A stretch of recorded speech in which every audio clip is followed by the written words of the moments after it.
In this video, we're going to have a little bit of fun and inject your personality into every single one of your emails automatically. I'm Jason Resnick of NurtureKit, NurtureKit.co, and when you treat your email list like humans, amazing transformations happen. And this video is inspired from a blog post from Mike Hancock, and I'll link that up in the description below. Definitely go ahead and read his blog and check him out. But what he describes in that blog post is this epic goodbye. He built this for Drip, and essentially it's a snippet of code that, based on the time of day, the actual date, and no matter where the subscriber is, it gives a unique phrase that is custom to that subscriber. Well, the gotcha in ConvertKit and with iOS 15 is that the subscriber time zone isn't available. And so that doesn't mean that we shouldn't do this. And I wanted to do this inside of ConvertKit for a number of different reasons. If I'm tired of looking at best, Jason, or best regards, Jason, well, my subscribers are going to be tired of that too. And I feel like even if you changed that up, that sign off up just slightly, it creates an interesting aspect to what is normally a boring section of an email. And the plus side of this is that if you use PSs for your own soft selling and sales pitches, it also draws attention to that region of the email as well. So I'm going to walk you through the script, and I'm forewarning you, it is code. So it's going to look a little bit hairy, but it's really simple, and there's really only one thing that you really need to change, and that's the phrases that you would like to use. And so I'm going to walk you through the code, and then I'm going to show you how to take that code and put it into your email templates, whether you use HTML or the visual editor. So let's dive in. So I blew this up so that you can see it, and it's not in ConvertKit at all anyway, because ConvertKit's editor for code is terrible. So this is a code editor that I use, so don't worry about that. You don't need it. But what I'm going to walk you through and is this code, which you can grab from the description below. Go ahead and rip it, copy it, and use it for your own email templates.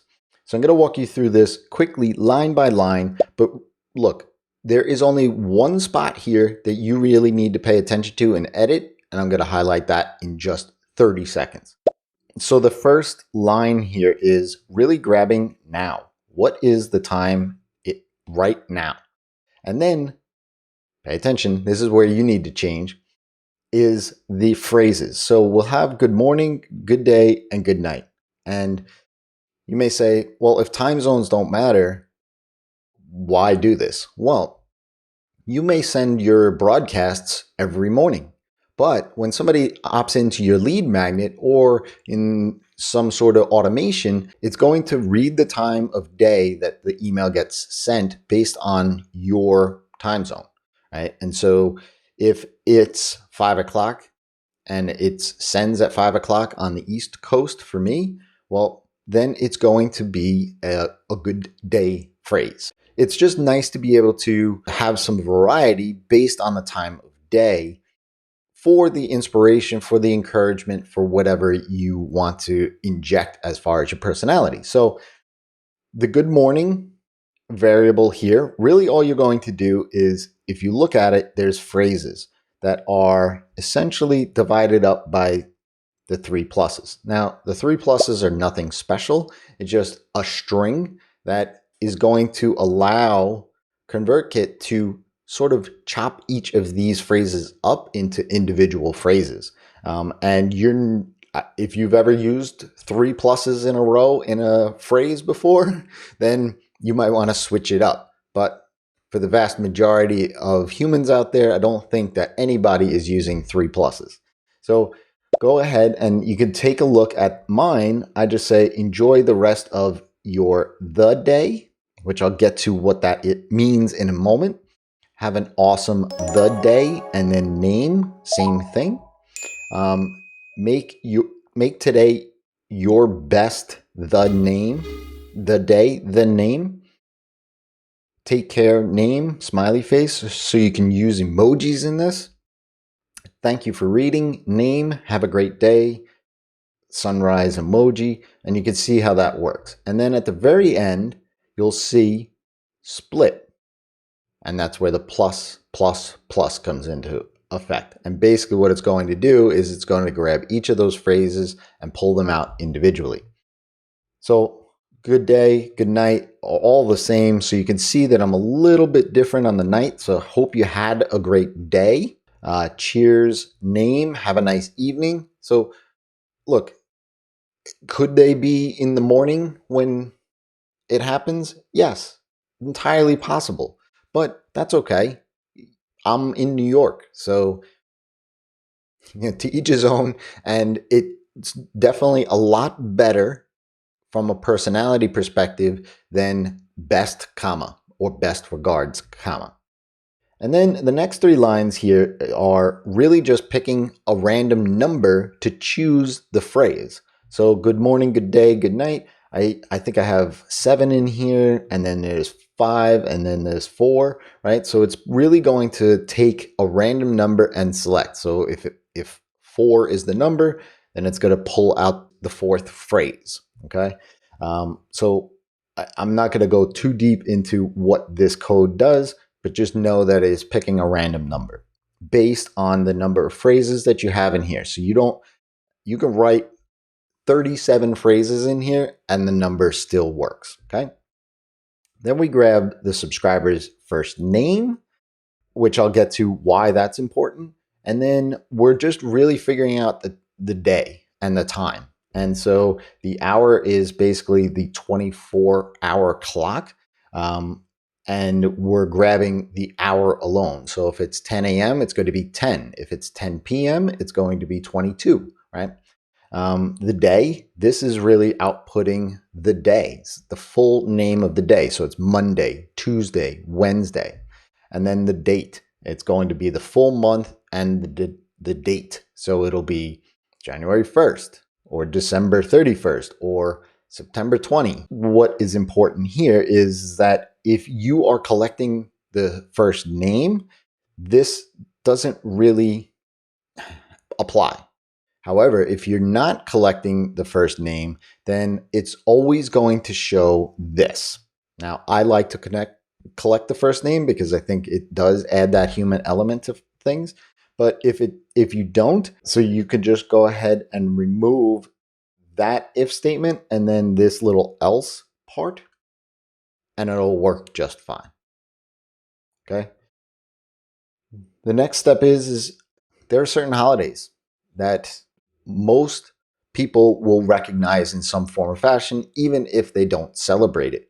So things like New Year's Eve, New Year's Day, Christmas. And so these holidays I want to call attention to, right? So Happy New Year, name, all the best to you and your inner circle for, and then I just basically grabbed the year +1 because this goes out on December 31st. Now, this is my phrasing. You want to change it to your phrasing. Some people say to you and your family, to you and yours, whatever feels comfortable for you. And then January 1, cheers to a fun and successful, and then the year because it's grabbing the current year. So it's January 1 of the current year, Christmas. So those are accounting for the holidays. And you could kind of just duplicate this line for any other holidays that you might want to recognize in that way. Then for the day, Saturday, for me, I just want a unique custom phrase for Saturday because I send emails on Saturday and it's the start of the weekend. So that's why I want to say enjoy the rest of your weekend. And this is where the time of day happens. So this would be morning, right? So it would grab the good morning catchphrase, so to speak, or sign off. And then this would be the day. So this would be 10 a.m. to 5 p.m. And then this would be after 5 o'clock. And this would say the good evening phrase. And then finally, it would spit out the catchphrase. But if you'll notice here, it's replacing name and the day. And so it's replacing the name with the subscriber's first name, and then it's replacing the day with Monday, Tuesday, Wednesday. And that fills in for these placeholders. So you can see how this would spit out, enjoy the rest of your Monday, Tuesday, Wednesday. Have an awesome Wednesday, Pete. So that's the script in and of itself. As I said, it's a little bit hairy, but I wanted to walk you through it so you understood what was going on. Even if you really didn't understand what's going on, that's okay. The point is the only lines that you really need to pay attention to are these, and change them up according to whatever personality, whatever your heart desires. Okay, so let's dive into ConvertKit and see how we can apply this to the templates. You can see that I've already put this into effect in my template. And so if I just refresh the screen, and because it's grabbing the time of day, it's randomly picking one of those phrases. Now I'm doing this in the morning, so it's going to grab whatever the morning is. And obviously I'm doing this on a Tuesday. So you can see, make today your best Tuesday, and then inject the subscriber's first name. So it's randomized. You can see that it is completely random. If you have 1,000 people on your list, there are going to be people that get the same phrase. They're going to get people that get different phrases. And it's unique to each individual email. So let's dive into what you want to do with the templates. So you can see that I have a number of templates here. But before we dive into the templates, let's walk over to content snippets, because we're going to create a snippet called Signoff that houses all of the code that we put here. Now, if you haven't already checked out, you want to make all of these one line. And so it's all on one line as much as possible. So you would really just grab the code and go to the front of every line and go like that, right? And basically delete it until it sort of looks like this, right?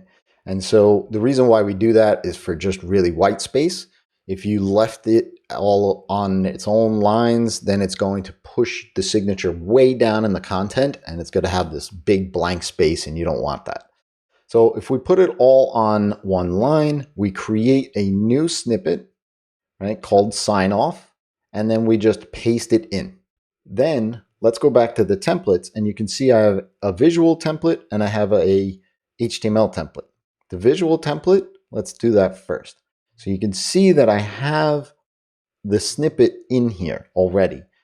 But if you notice, when you use the content blocks, you see personalization, and you'll see some of the ones that you're familiar with, but you do not see snippets. So you need to then manually type in the snippet code and then save it. And that will allow you to essentially get this in your visual templates. If you missed what I did here, is I basically, in this broadcast, I changed the template to my visual template so that we can see and make sure that the snippet is working properly. That's the first thing for the visual templates. Now for the HTML templates, you're going to want to find out where you want that snippet. And so for me, it's going to be underneath message content. And then very similar to the visual template, I'm going to drop in the output for that snippet.signoff. And then you'll see, which you can see in the preview layout, have an awesome Tuesday, Jason. Right? And so that's what I want to be displayed. And so if I go back to my test broadcast here and switch back to my HTML, I can see that the snippet is working just fine. And with each of those templates, don't forget to click that save button. Now, that for me is adding human, right?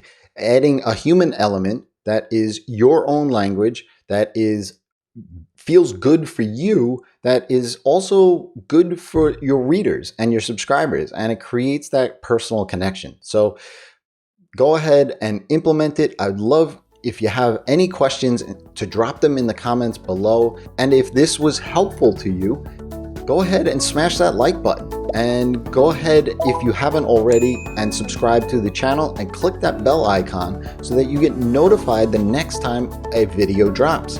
And when you treat your email lists like humans, amazing transformations happen.